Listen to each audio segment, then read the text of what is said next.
అనారోగ్యం, ఉద్యోగం, వ్యాపారం అప్పులతో బాధపడుతున్నారా? వెంటనే జేకేఆర్ గురువు గారికి కాల్ చేసి అపాయింట్మెంట్ తీసుకోండి. అమ్మ మామూలుగా ఎవరైనా సరే ఒక ఏజ్ వచ్చిన తర్వాత 20 ఏళ్ళ అమ్మాయి ఇలా ఉండాలి, 30 ఏళ్ళ అమ్మాయి ఇలా ఉండాలి, 40 ఏళ్ళ అమ్మాయి అలా మనం ఏజ్ వైజ్ చూసుకుంటే ఈరోజు మాత్రం ఖచ్చితంగా 50 ఏళ్ళు దాటిన స్త్రీ ఎలా ఉండాలి? ఎందుకంటే కొంతమంది సింగిల్గానే ఉంటారు, మాకు బాగుంది కదా, మాకు కాళ్ళు చేతులు బాగున్నాయి, ఎవరిపైన డిపెండ్ అవ్వాల్సిన అవసరం లేదని పిల్లల దగ్గరికి రాని పేరెంట్స్ చాలా మంది ఉన్నారు. 50 కానీ 60 కానీ 70 కాని వాళ్ళు కూడా రాకుండా ఉన్నారు. సో 50 దాటిన వాళ్ళు ముఖ్యంగా స్త్రీలు ఎలా ఉండాలి? 50 దాటిన వాళ్ళు 40 దాటిన ఇప్పుడు దాటిన అంటే మీరు అన్నట్టుగా 35-40 అయిపోతాయి మాత్రము. అంటే ఇప్పుడుకి వచ్చే మరి ముఖ్యంగా లేడీస్కి వచ్చే ప్రాబ్లమ్స్ ఏంటో మీకు కూడా తెలుసు, మనందరికీ తెలుసు. అమ్మాయిలకు అంటే పెద్దవాళ్ళు అయిన తర్వాత ఎటువంటి ప్రాబ్లమ్స్ వస్తాయి మనందరికీ తెలుసు అండి. కాబట్టి మీరు అంటే ఒక ఏజ్ లిమిట్ అంటే 40 ఏళ్ళు వచ్చిన తర్వాత కొంచెం ఓపిక ఉంటుంది, కొంచెం ఉంటుంది. సో 50 సంవత్సరాలు వచ్చిన తర్వాత కంపల్సరీగా నేనే నాకే అనేది మాత్రం కంపల్సరీగా ఉండాలండి ఆడవాళ్ళకి మాత్రం. ఇన్ని రోజులు అంటే నీ పెళ్ళి 22-23 సంవత్సరాలకు పెళ్ళైనప్పటి నుంచి 50-55 సంవత్సరాలు వచ్చిన తర్వాత నువ్వు ఒకరి కోసమే బతికావు. నీ ఫ్యామిలీ కోసం, నీ భర్త కోసం, నీ పిల్లల కోసం, నీ వంశం కోసం, అందరి కోసం బతికావే తప్ప నువ్వు నేనే అని ఎప్పుడు బతకలేదు కదా. చిన్న ప్రాబ్లమ్స్ వస్తే కూడా, హెల్త్ ప్రాబ్లమ్స్ వస్తే కూడా ఏముందిలే, పిల్లలకు చెప్తే హాస్పిటల్కి తీసుకెళ్తే వాళ్ళకి డబ్బులు ఖర్చు అయిపోతాయేమో, ఇది తగ్గిపోతుందేమో అని చాలామంది నిర్లక్ష్యం చేసి ప్రాణాల మీదకి తెచ్చుకున్న ఆడవాళ్ళని నేను చాలామందిని చూశాను. 55 సంవత్సరాలు వచ్చిన తర్వాత మళ్ళీ చెప్తున్నా నేనే, నాకే, ఓకే ఇది నా కోసమే నేను ఉండాలి, ఇది నేనే అని మీరు అనుకున్నప్పుడు నేను అని మీరు అనుకోండి. నాకేంటి, నా భవిష్యత్తు ఏంటి, రేపొద్దున మూలబడితే ఏంటి అనేది కుటుంబ తాపత్రయం అనేది వదిలేసేయండి. 55 సంవత్సరాలు వచ్చిన తర్వాత మనకున్న పిల్లలు వాళ్ళు పెద్దవాళ్ళు అయిపోతారు, వాళ్ళ ఓన్ డెసిషన్స్ వాళ్ళు తీసుకుంటారు, వాళ్ళ సంసారం వాళ్ళకు ఉంటుంది. ఎంతసేపు వచ్చి నా పిల్లలు వాళ్ళకి సంపాదించి పెట్టాలనేది వదిలేయండి. వాళ్ళు ఇప్పుడు ఇంకోటి ఏంటంటే మీరు సంపాదించి పెడితే వాళ్ళు తీసుకునే పరిస్థితుల్లో 80% 90% వాళ్ళు లేరు. వాళ్ళ లైఫ్ వాళ్ళకి ఇదివరకు ఏమిటంటే 18-19 సంవత్సరాలు రాగానే అమ్మ నువ్వు పెళ్లి చేసుకోగానే తలకాయ ఉంచుకొని తాళిబొట్టు కట్టించుకునే వాళ్ళు. ఇప్పుడు కాదండి, 30-32 సంవత్సరాలు అయిన తర్వాత కానీ ఒక ఇల్లు, ఒక కారు, ఒక బ్యాంక్ బ్యాలెన్సు, దాని తర్వాత అంత అయిన తర్వాత కానీ పెళ్లి చేసుకుంటున్నారు. మరి ఇప్పుడు వాళ్ళకి తెలుసు కదా వాళ్ళ భవిష్యత్తు ఏంటి, వాళ్ళంతా ప్లాన్ చేసుకున్నారు. మీరెందుకు ఈ ఏజ్లో ఎందుకు తాపత్రయపడతారు? అయ్యో మా అబ్బాయి ఇంకా ఆఫీస్ నుంచి రాలేదని ఒక పిచ్చి తల్లి ఎదురు చూస్తూ ఉంటుంది. వాడు అక్కడెక్కడో తినేసి వచ్చింటాడు, ఈవిడ మందులు వేసుకోకుండా ఎదురు చూస్తా కదా, తినేసి వచ్చింటాడు.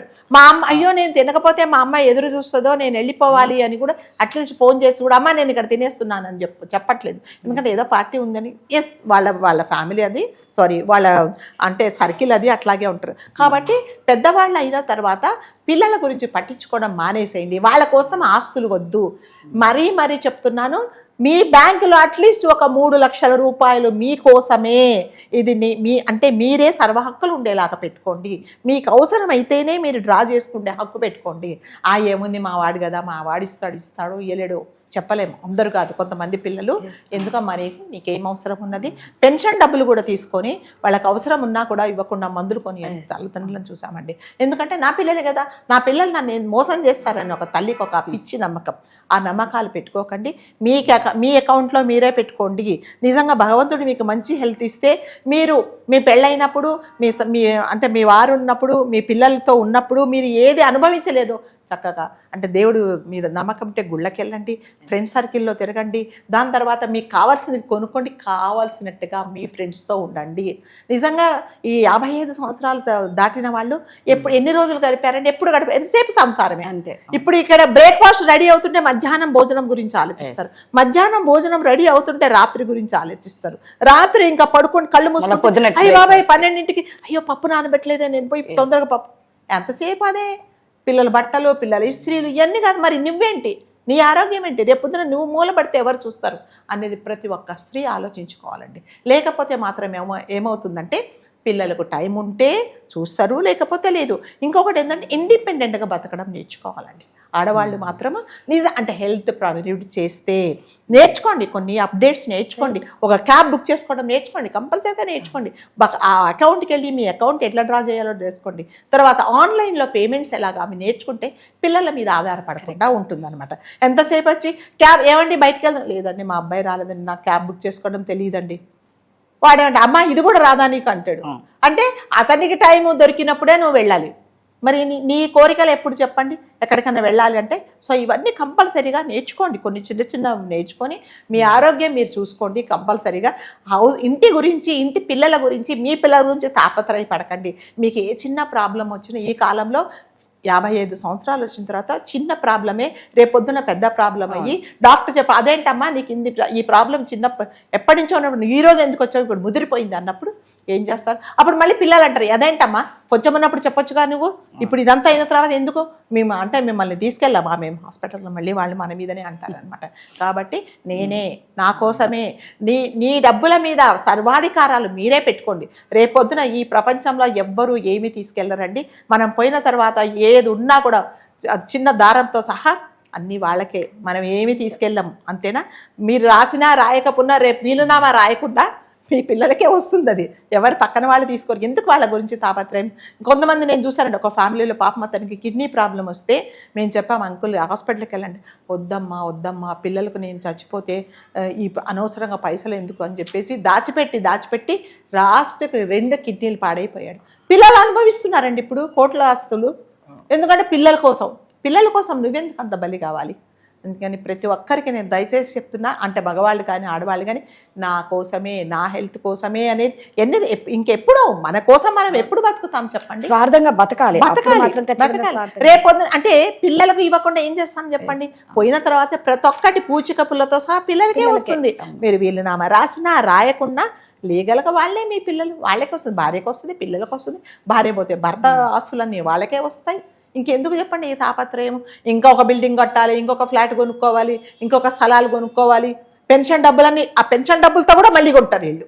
అందుకని అసలు వాళ్ళు వెళ్ళిపోయినా కూడా ఎంతెంత ఉంటుందో వాళ్ళ పర్సులలో కానీ, అవునండి చాలా దాచుకుంటారు, డబ్బాలలో కానీ, బీర్వాలు వాళ్ళ బట్టల కింద కానీ, పిల్లల కోసం, మనవాళ్ళ కోసం, మనవరాళ్ళ కోసం వీళ్ళ డబ్బులు వీళ్ళ మందులు వేసుకోకుండా ఇప్పుడు ఈ యంగ్స్టర్స్ అందరి వాళ్ళ భవిష్యత్తు వాళ్ళు చూస్తున్నారండి. తప్పకుండా వాళ్ళకి ఇప్పుడు ఫైనాన్షియల్ ప్లానింగ్ మనకంటే అంటే పెద్దవాళ్ళకన్నా పిల్లలకే బాగా తెలుసు అండి. వాళ్ళు అన్ని ప్లాన్ చేసుకున్న తర్వాత, ఒక ఇల్లు కొనుక్కున్న తర్వాత, ఒక బ్యాంక్ బ్యాలెన్స్ ఉన్న తర్వాత, ఒక కారు కొనుక్కున్న తర్వాత పెళ్లి చేసుకుంటున్నారు. మరి మా అప్పుడు పెళ్లిళ్ళు చేసుకోవాలి అంటే చెప్పగానే చేసుకున్నాం అంతే. ఆడికి ఉద్యోగం ఉందా, పాడుందా, ఇంకొకటి ఉందా ఏమీ తెలియదు, మాకు చేసుకున్నాం. కానీ ఇప్పుడు చేసుకోవట్లేదు. నిజంగానే ఇది మంచిదే. మరి అట్లాంటి పిల్లల కోసం మీరెందుకు అంత తాపత్రయ పడతారు? ఎంతసేపు మందులు వేసుకోకుండా ఇంకా మా వాడు రాలేదే, మా కొడుకు రాలేదే, మా కూతురు రాలేదే అని అంటే నీ ఆరోగ్యమే పాడైపోతుంది. మళ్ళీ వాళ్ళు చెప్పే మాట వినేంత టైం కూడా వాళ్ళకు ఉండదు. పోనీ స్పెండ్ చేయడం రాగానే ఏం నాన్న ఇంత లేటుగా వచ్చావు, నిన్ను ఎవరు ఉండమన్నారమ్మా, నువ్వు మందులు తిని నీకు తెలీదా, మందులు వేసుకొని తిని పడుకోకపోయావా, నీ ఎవరున్నారు నీకు తెలీదా, బయటకు వెళ్ళి మళ్ళీ ఉల్టా వీళ్ళకే మాటలు ఎందుకు చెప్పండి? అందుకని దయచేసి ఒక ఏజ్ వచ్చిన తర్వాత తప్పకుండా మీకోసమే మీరు బతకండి. ఇంకా ఎన్ని రోజులు ఉంటామో తెలియదు. ఇది వరకు లాగా 100 సంవత్సరాలు ఎవరు గ్యారెంటీ లేదు, 50కే లేదు. అందుకని మీ స్వార్థం కూడా మీరు చూసుకో. మీ పిల్లలకు కంపల్సరిగా తల్లిదండ్రులుగా మనదే బాధ్యత. కానీ ఫస్ట్ ఒక ఏజ్ వచ్చితే నేను అనుకున్న తర్వాత పక్క వాళ్ళ కోసం ఆలోచించండి. మీరు అన్నది కరెక్ట్ అమ్మా. స్వార్థంతో మాత్రం ఖచ్చితంగా బతకాలి. ఆ ఏజ్ వచ్చిన తర్వాత వాళ్ళకు పెళ్ళైనప్పటి నుంచి వాళ్ళ జీవితాన్ని ధార పోస్తూనే అంతే. అనవసరంగా కొడుకు కోడల మధ్యలో కల్పించుకోవడము, లేకపోతే అల్లుడు కూతురు మధ్యలో కల్పించుకోవడము, ఇవన్నీ అడగకుండా సలహాలు ఇవ్వడం, ఇవన్నీ ఎవడు వినట్లేదండి. ఇప్పుడు ఎవరు సలహాలు వింటున్నారు? నేను ఎవరు అడిగారమ్మా, మేమేదో కొట్లాడుకుంటున్నాము, కొడుకు కూడా ఒక మాట అనుకుంటే ఇవిడ మధ్యలోకి వెళ్ళిపోద్ది. ఏమైందంటే నీకెందుకమ్మా మేమేదో అనుకుంటున్నాం అంటారు. వీళ్ళకెందుకు? అందుకనే ప్రతి తల్లి తండ్రి కూడా నేను చెప్తున్నా, వాళ్ళు అడుగుతేనే మీ సలహా ఇవ్వండి, లేకపోతే నాకు తెలియదు బాబా అని ఊరుకోండి అంతే. Thank you.